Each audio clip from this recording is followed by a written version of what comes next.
ఆత్మనిర్భర్ భారత్‌ను మరింత బలోపేతం చేసే దిశగా ప్రధాని నరేంద్ర మోదీ అన్ని రాష్ట్రాలకు కొన్ని కీలక ఆదేశాలు జారీ చేశారు. అదేమిటంటే జనరల్‌గా మనం మన దేశంలో తయారు చేసుకునేందుకు అవకాశం ఉన్నా కూడా కొన్ని ఉత్పత్తులను విదేశాల నుంచి ఇంపోర్ట్ చేసుకుంటూ ఉంటాం. గతంలో అంటే కాంగ్రెస్ నేతృత్వంలోని యూపీఏ ప్రభుత్వ హయాంలో సైనికులకు కనీసం బూట్లను సైతం మన దేశంలో తయారు చేసేవాళ్ళం కాదు. వీటిని కూడా మనం ఇతర దేశాల నుంచి ఇంపోర్ట్ చేసుకునేవాళ్ళం.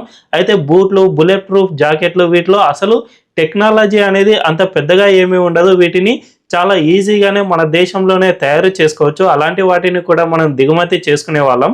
సో ఈ విధంగా ఈజీగా సొంత దేశంలోనే తయారు చేసుకోగలిగిన 100కు పైగా ఉత్పత్తులను అన్ని రాష్ట్రాలు గుర్తించాలి అని తాజాగా అన్ని రాష్ట్రాల సీఎస్లతో జరిగిన సమావేశంలో మోదీ కీలక సూచన ఇచ్చారు. ఈ 100 ఉత్పత్తులను రాష్ట్రాలన్నీ కలిపి సెలెక్ట్ చేయండి.